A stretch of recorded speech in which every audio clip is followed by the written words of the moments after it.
Thank you, Chair. I hope we're not already seeing planning for a filibuster with every single Liberal member getting themselves on the speaking list, but I'll look forward to hearing what they have to say. This guy's garage. Like and subscribe. Yes, I'll get you in a couple seconds, Mr. Genuous. Welcome to meeting number 8, the House of Commons Standing Committee on Government Operations Estimates, known as the mighty OGGO committee. So nice they named it twice. Meeting request pursuant to Standing Order 1064 to discuss a request to undertake a study of Stellantis. Pursuant to a Standing Order 1064, committee is meeting to consider the request by members of the committee to undertake a study of Stellantis. The request was distributed by the clerk last Friday. Mr. Genuous, you have your hand up. Go ahead, we'll start a speaking list. Thank you, Chair. I hope we're not already seeing planning for a filibuster with every single Liberal member getting themselves on the speaking list, but I'll look forward to hearing what they have to say. We are here to fight for Canadian jobs. Last week, workers in Brampton got devastating news. Canadians are already struggling in so many ways because of the cost of living crisis, the crime crisis, and we increasingly see this escalating job loss crisis, continuing increases in the unemployment rate, and now this announcement from Stellantis leading to over 3,000 jobs lost. It's important to underline that this is a company, Stellantis, that has gotten over $10 billion in subsidies from taxpayers, and yet, in spite of those subsidies, is announcing killing over 3,000 Canadian jobs, sending them south of the border. We know that the Trump administration has met with the Prime Minister last week, and yet less than a week after that meeting, we have more announcements of more jobs getting killed in Canada and sent across the border. So, as we fight for Canadian jobs, it is important to know what exactly were in these contracts signed between the government and Stellantis that led to these subsidies. In the process of forking over billions of dollars to these companies, did the government negotiate as part of these contracts the protection of Canadian jobs or not? This is what we need to know to hold the appropriate people accountable. And the question for the government is, will they support our efforts to get to the bottom of what happened here by helping us get these contracts, or will they act to block the exposure of these contracts? So we're going to move a motion today ordering to this committee these contracts. And I am confident that a majority of members of this committee want to see these contracts. But it will be up to the government whether they work with other parliamentarians to help us fight for Canadian jobs, or whether they run interference on behalf of this company. And let's be clear, the only reason to filibuster to block the exposure of these contracts would be to protect this company that is moving jobs out of Canada to the United States. If the government cares about Canadian jobs, I hope they will come with us, work with us, and we will see how they respond. Our motion, Chair, is as follows: that in order to issue for the production of copies of any contract, memorandum of understanding, or any other agreement entered into by any minister, department, agency, or Crown Corporation of the Government of Canada since November 4th, 2015, related to the manufacture of automobiles at the Brampton Assembly Plant in Brampton, Ontario, with any of Stellantis NV, Stellantis North America, FCA US LLC, Stellantis Canada Inc., FCA Canada Inc., Fiat Chrysler Automobile NV, Nexstar Energy Inc., Volta Energy Solutions Canada Inc., any of those companies' subsidiaries, or any other company which are not at arm's length from those companies, provided that these documents shall be deposited with the clerk of the committee within 2 weeks in both official languages and without redaction. Monsieur le Président, j'ai l'impression que cette motion... Mr. Chairman, I believe this motion was distributed in both official languages, which the interpreters don't have, and I cannot imagine any reason for any delay. This motion has been distributed to members of the committee in both official languages, so I see no reason for any delay. This motion orders that the contracts be given to the committee. Notably, it does not contain language around the automatic release. It simply orders that the documents be handed over to the committee so that the committee has a chance to review them and consider additional steps. We've seen taxpayers give over $10 billion to this company. Meanwhile, they just announced killing over 3,000 jobs. We would expect that companies that receive these massive public subsidies would be creating jobs in Canada, not killing jobs in Canada. And that's why we need to see these contracts. Again, I will see no reason that this would be delayed. It's a straightforward motion, and it's supported by the majority of the committee, so I hope it will pass promptly so that we can get on with the important work of examining these contracts. Mr. Chair, I'll yield the floor at this time. I appreciate that the motion was circulated this morning and has just been read in. I would like to propose or table an amendment to the motion. It has been forwarded to the clerk in both official languages, but we might want to, I can read it out in the meantime while we distribute it to the committee.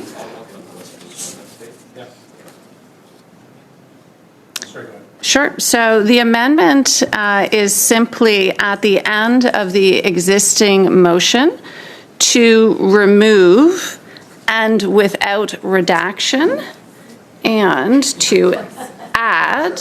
Oh, sorry, please. Sorry, I'm just getting it up on my screen here. So as I said, at the end of the current motion, to remove and without redaction, and to add, and that the departments and agencies tasked with gathering these documents apply redactions to protect cabinet confidences, respect privacy legislation, and protect sensitive commercial interests. Chair, we've been through this rodeo before, and I'm sorry to see the government proposing an amendment that would effectively undermine the entire objective of this motion. This motion is to order the contracts full stop so that we can get to the bottom of why 3,000 jobs are being killed, more than 3,000 jobs, in spite of the billions of dollars in taxpayer subsidies.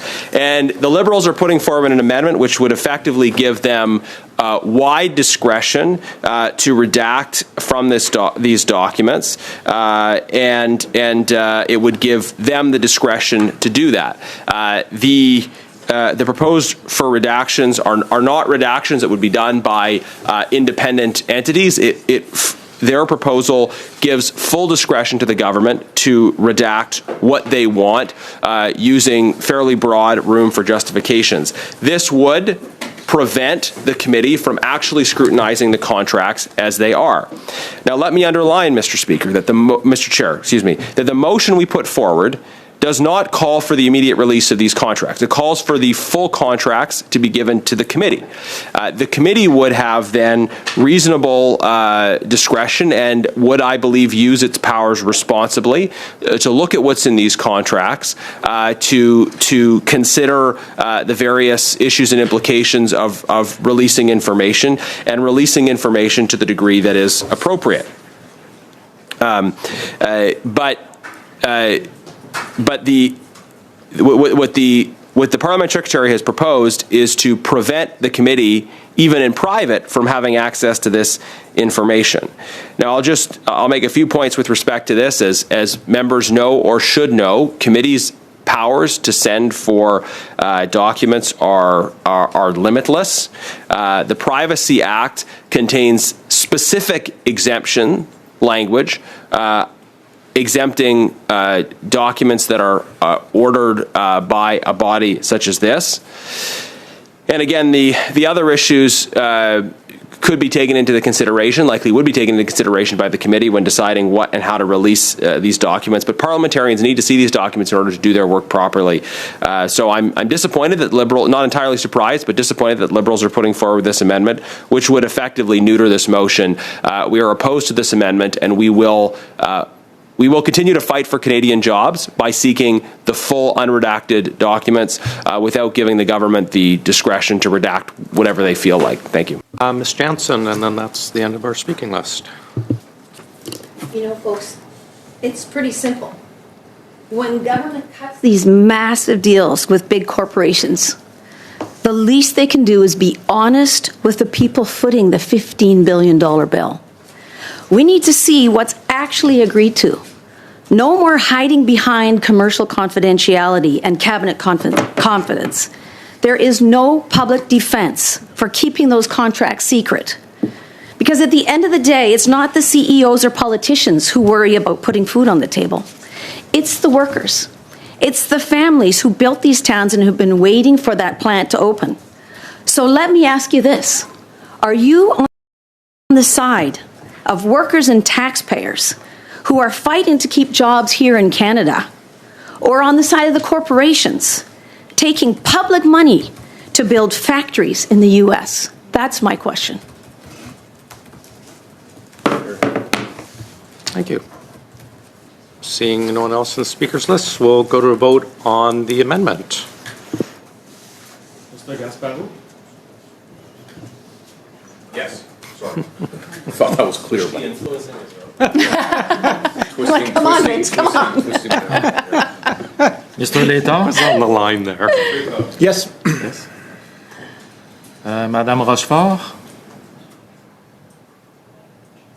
Oui. Ms. Sodds? Yes. Mr. Janice? No. Ms. Jensen? No. Ms. Kirkland? No. Madame Gaudreau? No.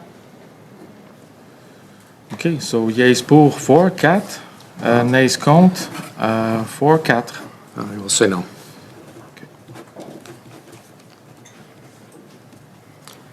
The amendment's defeated. We have to protect our commerce. There's a crisis. Yes, absolutely, but... And I don't have the wording of all the contracts for all the companies cited here, but this is sent back to the OGGO committee. I think it's our job. Tell me if I'm wrong. You've been here longer than I have. But this is our job. Upstream is to make sure that when it comes to government operations, budget predictions, and accountability, and we'll see what happens at public accounts, but this is a grave matter here at this time. I have a proposal which may satisfy everyone. I have to make sure the information is accurate, that it's provided, but it's also protected. So I won't read the whole thing, but at the end, and I'll read it. Provided these documents are deposited with the clerk of the committee within 2 weeks in both official languages, and what I'm proposing here is a sub-amendment, and that the documents be expurgated or redacted in compliance with applicable legislation by a House of Commons jurist. So that's what I'm putting forward. I think, Mr. Chair and colleagues, I mean, the goal here is really to be able to move forward together, to be able to take a look at these documents and ensure that we do right by the Canadian public and the auto sector.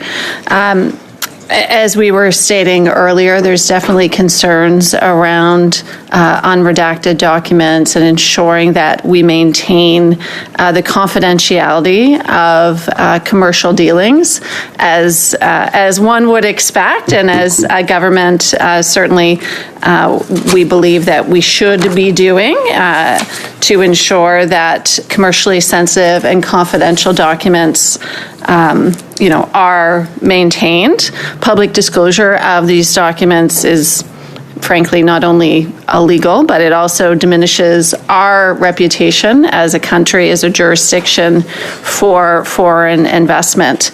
And, at a time when the U.S. market has essentially closed off, and there's certainly, across government, many efforts to open new global markets, unlock new opportunities for our businesses and our workers, I think it's counterproductive and would do more harm than good in these documents being made publicly available. And that's the chief primary concern here on this side. I think publicly disclosing these contracts implicates thousands of workers whose jobs are tied to these contracts. Can I interrupt for a sec? I think we're going to have the amendment. You're welcome to speak to your amendment, but we should do the amendment first. Sure. Right. Which we all got? Which we all got. Can I just read the addition, Chair? Please. Yeah. So the addition to the amendment is that the departments and agencies tasked with the document production suggest redactions in writing along with the unredacted documents, and that the committee review the suggested redactions in camera in conjunction with the parliamentary law clerk, and that the documents be distributed to It should be distributed to the members' emails. So if you just read that, and just change that to... Distributed to P9s? No, to the members' emails. That's a technical thing. Yeah, we'll just change it to that, to the members' emails. So the clerk's suggestion. Instead of P9. Not our general emails that our staff see. To our members' emails. Members' emails. Yes. Got you. Okay. And that the documents be distributed to our members' emails only for 4 to be named Liberal members, 1 to be named Bloc Québécois member, 3 to be named Conservative members, plus the chair. Perfect. And I'm just going to address the issue about named members.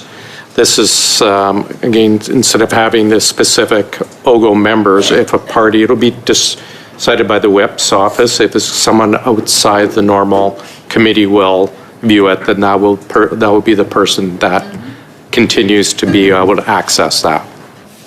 Are we, Mr. Gasparo on the amendment? I think it's absolutely critical that whenever we are looking at documents just more broadly, and my honorable colleague from the bloc, who's a business person, which you can tell,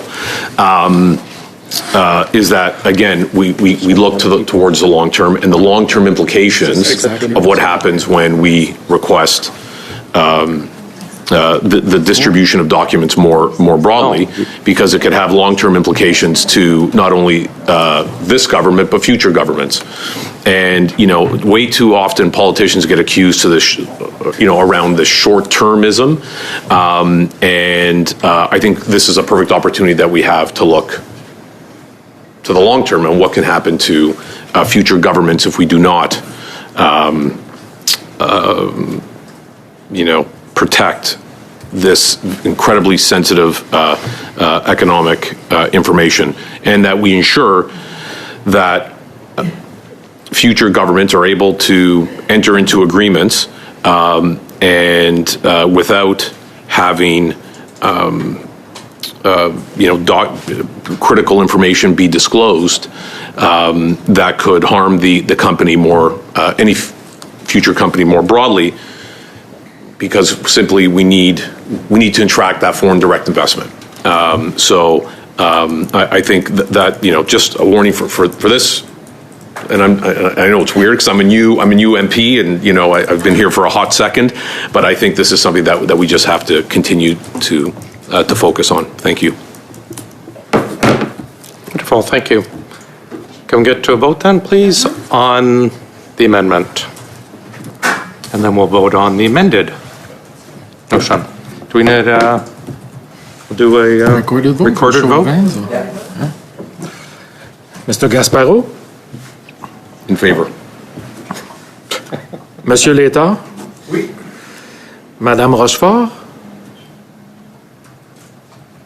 Pouce en haut, pouce en bas? Thumb up. Thumb up? Oui, OK. Ms. Sudds? In favor? Monsieur Berthold? Oui. Madame Jensen? Oui. Ms. Kirkland? Yes. Madame Gaudreau? Oui. OK, yeas pour 8, and nays contre 0, 0. Amendment carries, thank you. On the amended motion, we'll do a recorded vote.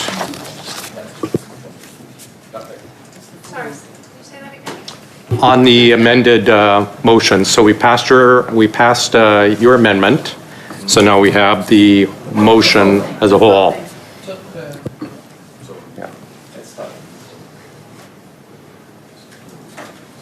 Ready? Yep, go ahead. Mr. Gasparo? Sorry, but now that we passed this, Sorry, We passed her amendment. I'm just sorry. I'm just trying to. Yeah, so we figure- passed Ms. Sudd's amendment. So does So it make now- the next? So now it's to pass the original motion as amended.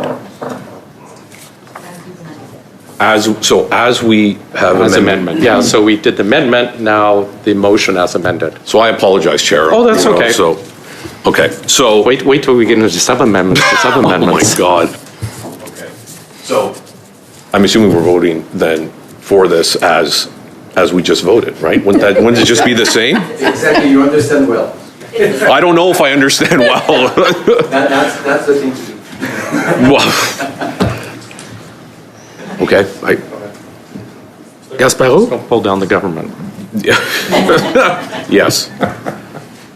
Monsieur Létard? Yes. Madame Rochefort? Oui, pouce en haut. Ms. Sudds? Yes. Monsieur Berthold? Oui. Ms. Jensen? Yes. Ms. Kirkland? Yes. Madame Gaudreau? Oui. Yeas pour 8, and nays contre 0, 0. Wonderful, passed. Leave it with the clerk and I'll get back to the vice chairs about how we'll move forward with dates and location for that. I think we said within 2 weeks, but leave it with us. We'll figure out, but we'll get back to the vice chairs. With that, nothing else. We are adjourned. Thank you very much, everyone, for your cooperation.